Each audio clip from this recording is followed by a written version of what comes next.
are in listen-only mode. Hi everyone, welcome to our webinar about what's going on your keyboard. My name is Beth Rugg from Ithaca College. I'm the Professional Development Coordinator for SIGUX, and I'll be helping facilitate this webinar. Jason Wagner from the University of Rochester will be presenting on this topic. But before we jump into the webinar, I just want to go over a few pieces of information. So you know, everybody by default is muted, and that helps us manage conversation and not have people talking over one another or have background noise interfering with the webinar. But we do want people to speak and participate. So we're going to manage that by using the hand raising tool. Could everyone raise your hand now so that I just know you know how to use that tool? Thanks, Jackie, Teresa, Lori, Richard. I see a few of you have raised your hands. Thanks, Gail, Alyssa. All right, great. Well, I think enough of you have raised your hands so that I can be confident that we can have a really good discussion. The other thing I want you to know is that you can send questions by using the question feature that you should see. So just go ahead and you send me a question, and I'll either answer it privately, or I'll ask Jason to answer it, or I can also answer it publicly. We are recording this session, so if all goes well, the discussion will be available probably by end of day tomorrow on the SIGUX website. So are there any questions before we begin? This is where we can practice raising hands. Okay, if not, I'm just going to turn the presenter over to Jason, and we will go ahead and get started. Okay, let's see here. Hopefully you can see my screen. Yes, we can, Jason. Okay, very good. All right, good afternoon and welcome to What's Growing on Your Keyboard. Probably not the topic you were looking for around lunchtime today, but it should be an interesting experience to take you through what we found in a study that we initially did for a SIGUX conference poster session. I wasn't able to attend the conference, but I'm glad we're still getting this information out there. We'll talk about what we found actually growing on our keyboards, why we decided to study this, and also different ways to compare methods of keeping these things clean. And there'll be a couple of polls mixed in here that we'll have you answer, and I'll kind of coordinate that with Beth. And like she said, if you have any questions, type that into the chat screen there, and we will do our best to answer those for you. So a little bit about the U of R. We're the biggest employer in Rochester now with the demise of Kodak. And we're fortunate enough to also have the UR Medical Center, which is a strong hospital, the regional level 1 trauma center here for upstate New York. And we're a large, diverse place, even beyond the med school and the medical center of the hospital. You have the Eastman School of Music, the Eastman Theater, the Art Gallery. The university is the chief economic force right now in Rochester. So it's a great place to work and allows us the opportunity to do a study like this, just because it's nice to have a hospital across the street. And as you'll see in a couple other slides later on, my wife works in microbiology in the lab over there, and she helped me actually run the samples that we collected. I'm from Classroom Technology Services, which is a unit of the central IT organization here. And my group supports and maintains more than 100 technology-enhanced classrooms, plus public labs. We also do the computing in the library spaces as well. And we manage about 600 public computers that are spread across campus, and those were the test bed for this project. So a little bit about why did we decide to do this.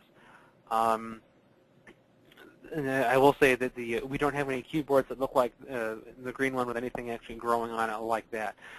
If you have that, I would suggest getting a new one. But if you walk through any of your labs or public spaces, you'll see students who sit down at a public computer and they whip out, their travel mug or a bagel with cream cheese dripping out of it, and they'll sit down and they'll log into their email and they'll be typing away and have a bite or a drink of whatever they have with them. They spill some of it on the keyboard. They wipe their hands, or wipe their mouth with their hand, and go back and type some more. And this was, we got to be concerned about this right about the time in 2009 when the H1N1 pandemic started to kind of go through colleges and universities. And we began to wonder, we cleaned things at that point about maybe once a semester. I think there's a poll question here we can give about how often people are cleaning things. So let's go ahead and answer the poll there. So for your organization, how often do you clean keyboards and tables in public spaces?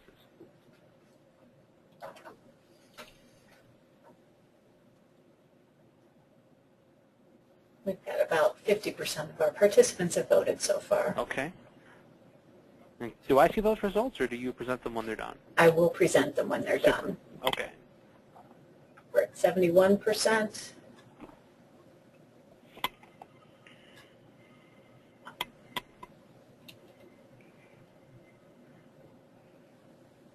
Alrighty, I think we're probably just about there. We had about 80% vote. So let me go ahead and close that, Jason, and then Okay. I'll share that out with everybody. Great. That's how everyone answered. Okay. Let's see. How do I see those, Beth? Can you see it right on your screen? I saw a little red box that said poll results. I clicked there, but it didn't actually show me anything. No problem. So let me I'll read you the poll results. Okay, great. So about 64% said they clean monthly, Okay. 9% once a semester, 9% once a year, and about 18% not at all. Okay. Well, we won't hold that against you. What you'll find is that I think it's important, but there wasn't as much scary going on there as we thought. So if you can do it once a month, hey, I think that's great. I want to say that for our students, it's actually on like their daily checklist, but I can only guarantee that it's done once a semester when the full-time staff goes around at a break and actually does it. So Jason and a couple folks submitted one cleans them nightly, but that Okay. wasn't an option, and another said we clean them daily. okay, So there are folks out there cleaning them daily. great. For the scale and large areas, I guess that we have all across campus, daily would be great. I don't know how I would do that with my staff as it currently stands, but that's great if you can do that. So those are good questions, and I hope you found the poll thing a good interactive way to do this. So change screens here. So when this thing happened, there was widespread emergency planning by local government. At the federal level, they mandated it on down through local municipalities as well as colleges and universities. And what you saw at first was there was like Purell everywhere, and we're going to talk about measuring the efficacy of that in a later slide. And I'll point out a couple times in this program that we're not endorsing any product. There's some Purell is what we use here, but by no means is that the right thing. When we get into the cleaning products, we're not endorsing anything. This is just what we happen to test. So for some of you that may know a little bit about my background, I'm not only the electronic classroom coordinator, I'm also a fire chief and an EMT. I've been doing that for about 20 years, and one of the things that the city fathers said, hey, we want you to do when all this pandemic flu stuff came out was also to become the what they called the clinic manager if there ever had to be a widespread inoculation of citizens they divided it up by school districts. So for our school district, I was the public official in charge of coordinating the response with the Department of Health to an outbreak kind of thing. But don't read too much into that because I was also in charge of the morgue. So if the inoculations didn't work, well, then there was always Plan B. So I had kind of a wide variety of interests that led us to want to study this.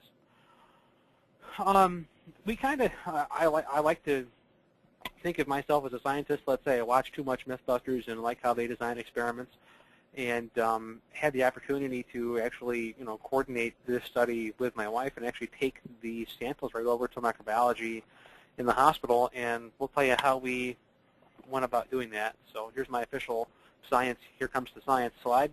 That actually was not me in no keyboards or monsters with tentacles were harmed in the making of this project. So what we ended up doing was using our key server to grab data about what the busiest computers were on campus. Now, anecdotally, we knew from just being in the field which ones they were. And what we were seeing as far as students in seats at the most popular labs or kiosks backed up the data. So that was good, that what we were seeing matched what the actual data found.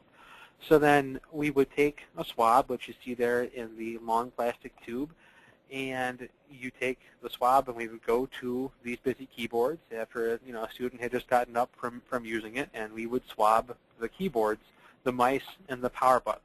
And we actually did that in a way that I had my wife teach me the proper way to collect a sample and put it back in this tube using sterile techniques to make sure that we had good scientific results. And we also tested a brand new in-the-box keyboard too, right from the factory. We opened it up, took it out of the plastic without touching the keyboard itself, and we swabbed it just to make sure that things were coming from the factory clean. And we found out that they were, which was a good thing to determine that we didn't have anything right out of the box that was a problem. So what did we find? And that's my lovely wife there at the microscope. She helped me run this kind of stuff. We didn't find anything terribly infectious, which was kind of a surprise. We were hoping that we would find viruses or we would find nasty bacteria, and we didn't find that. We found what's known as normal hand flora, which is a variety of, your garden variety of bacteria that every person carries on their hands. That's your particular makeup of that is unique to your body, and those things are not a threat to you. However, they could be a threat to somebody else. Maybe somebody from the university community who may be in poor health or what we would call immunocompromised if they had some kind of condition that weakened their immune system. If they're exposed to another person's normal flora, then they could become ill. But we didn't actually, in this case, didn't find anything terribly nasty, just kind of routine stuff. But it certainly was nice to have a medical center right across the street where we could run these samples and find out what we actually had. So we also compared cleaning methods. And again, no product endorsements. This is just what we tested. It's what we use. We began when testing what I'm going to call just a pre-moistened Lysol wipe. That was the first one. We also tested just Lysol in a can with the spray on a paper towel, and then you'd wipe down the keyboard and the mouse after that. And when the whole H1N1 stuff really came out, there were any number of profiteers who were right out there trying to sell you the latest and greatest super disinfectant keyboard spray. And I remember seeing these ads pop up, and we bought a can of this stuff. It was like $12 for this can of stuff, and versus like $1 for the Lysol and the spray can. And we then tested how these things worked. And what we found is that all of them, in fact, actually did kill bacteria and viruses as advertised. The sample on the left there shows bacteria that has grown, and then on the right, the one on the right actually is a post cleaning slide where, in fact, nothing was found. The most cost-effective thing was going to be just spraying Lysol or some other inexpensive disinfectant onto the cloth and then just wiping these things down. So we did find that that was an effective way to do this. It's also kind of efficient in the sense that you don't have to have a special supply. You can get it right from housekeeping. It's readily available and was cost-effective. So we can determine that obviously cleaning these things is good. If your keyboard looks like the one on the lower left, that would be very bad. But even after doing this, and you can imagine the questions that we got when we walked around with these swab things when we're touching these keyboards, students kind of look at us like we had two heads. But once we told them what we were studying, they thought that was kind of a neat science project and saw the merit in it. But cleaning these things is a good thing, and there are affordable methods that are readily available to do that. We're going to study it again and find out if the hand sanitizer stuff makes a difference. When we first ran this, the Purell stations were not out there.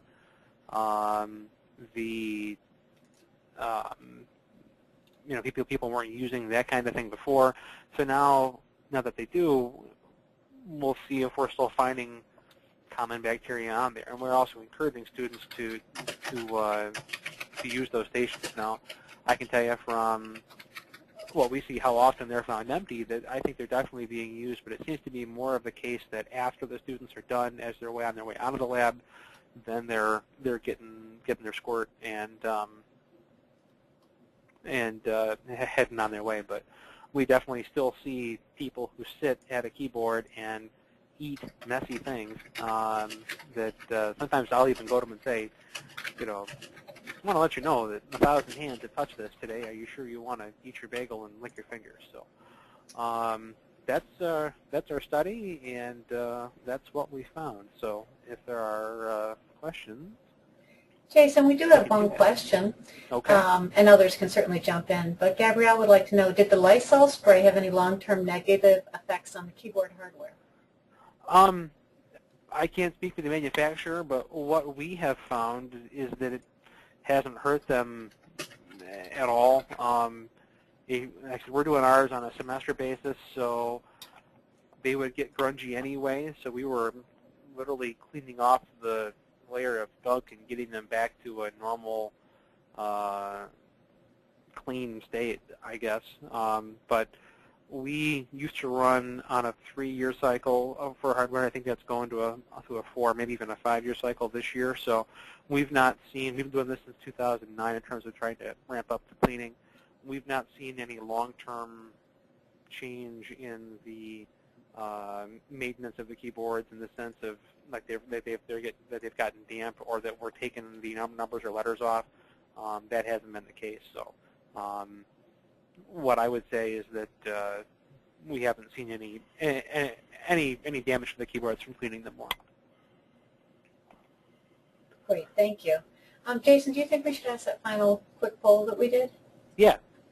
All right, I'll go ahead and launch it. Okay, one more poll for you. Can you see that?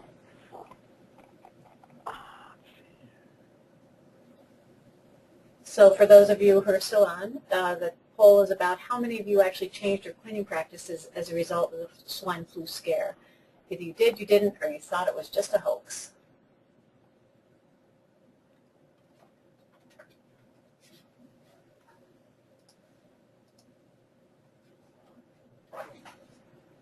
Okay, we have about 71% of the folks have voted, so let me just go ahead and close that and I'll show it. Can you see that, Jason? I don't see the poll results. Do you want to? Sure. It just says about 75 people did change their practices and about 25 did not. Okay, good. I think we have another question here. Did you test any office computers or just lab computers? We just did lab computers. Now, one of the things that I think I was talking about this to Beth last week, there was recently a study out comparing the bacteria found on a typical office desk between men and women. And we were going to debate between the poll question about who do you think has nastier desks, men or women? And of course the answer was men. They were looking at the internals of the study to find out if that's because more men eat at their desks or if we're just, if you ask my wife, we're more naturally good at being slobs, or how that works. And they've also been studies out that the average screen of a touchscreen mobile phone is dirtier than a public restroom, which is kind of scary if you think about how often you touch the surface of your phone, and then something, if you pick up a pen or if you're a nail biter or whatever your habits may be, I think testing office surfaces and testing mobile phones is kind of where I might go with this next, because we may find that just in some changes of some personal habits, maybe that can result in some, improved health, where maybe you don't need to take as many sick days because you're keeping your area cleaner. So we're likely to do this again and study different things. I would just be curious, does anybody have any other points you would like to make, or suggestions, ideas that you've tried at your schools or institutions? You can either go ahead and raise your hand and then I can unmute you.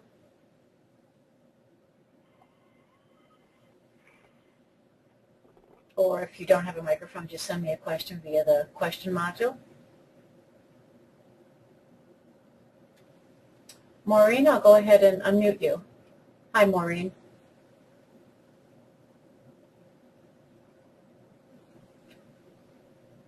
Maureen, are you online? I'm not sure we can hear you, so you can also just send me a question. Okay, we also have a comment. Gabriel, I'll go ahead and unmute you. Gabriel, do you have something to share? Are you on microphone? Oh, still no mic. Sorry. I'm sorry about that. Gabriel says, we have had scanners in public labs go bad, we think due to spray cleaners. Do you have any, any recommendations for scanners and printers?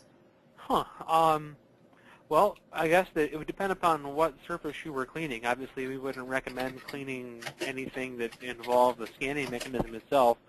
And even with any of these products that you tested, you had to be careful not to spray anything directly onto the surface. What we did is, rather than being aware of the soft keys or on the power button or something of that sort, we would spray the Lysol, for example, onto a paper towel away from the computer station so you didn't get any overspray onto the monitor or anything like that.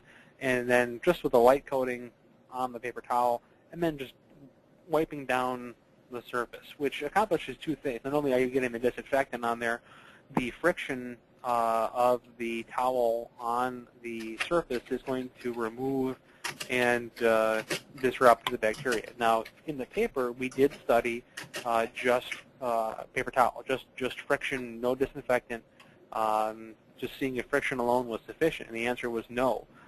You did still have bacteria there, and you did, in fact, need some kind of disinfectant to do it. But I would think that if you did it with the method of spraying on the towel and then wiping the thing down, I think that would be a safer way to be less likely to damage your hardware. Jason, interestingly enough, Gabriel typed in that this was done by the janitorial staff. Oh, yeah. That I have seen. We have seen instances where they've tried to clean things on their own, which is a rarity. Here, I don't know how your institution is, but housekeeping, I think, is a challenge everywhere, where we have, in fact, seen them try to clean and wipe things down with stainless steel cleaner or other oil-based things that has ruined several keyboards. So I would say, in our case, housekeeping maintains the Purell stuff and the wall dispensers, but in terms of cleaning the equipment, we leave that to trained IT folks so that nothing gets damaged. But we have seen where they've tried to help and actually have damaged equipment in that case. Jason, Maureen typed in Maureen's from Governors State University, and this is kind of a fun idea. They provide the students with Clorox wipes to clean the keyboards themselves if they want to, although very few students apparently do this. Right.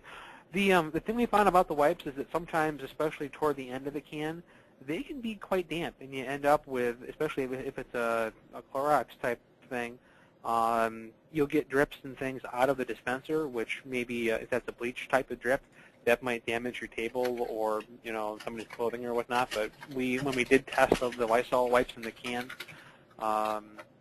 we did find that they were more moist, and perhaps too much so when compared with just the spray it on the paper towel and then wipe it method, which is how we do it now.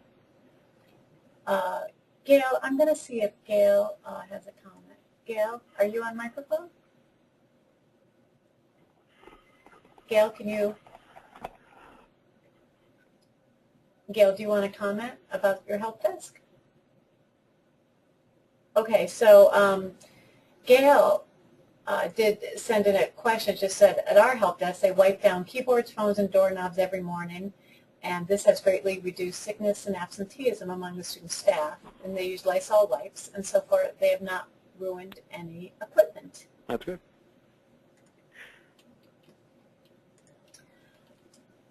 And you'll find that your mileage may vary. It's the first, I would say probably 90% of the wipes you're flying. That's when you get to the bottom of the can that they get more damp. And by having, if you do the Lysol and the towel method, then you got to have two pieces of the puzzle, right? You have to have towels and you have paper towels, and you have to have the Lysol can too. Whereas if it's the just the wipes in the can, all you got to do is throw that to your students and away they go. That might be a little bit more of a self-contained option. But every method used was effective. It's just a question of how much it costs and what works for you. Does anyone else have any questions or comments?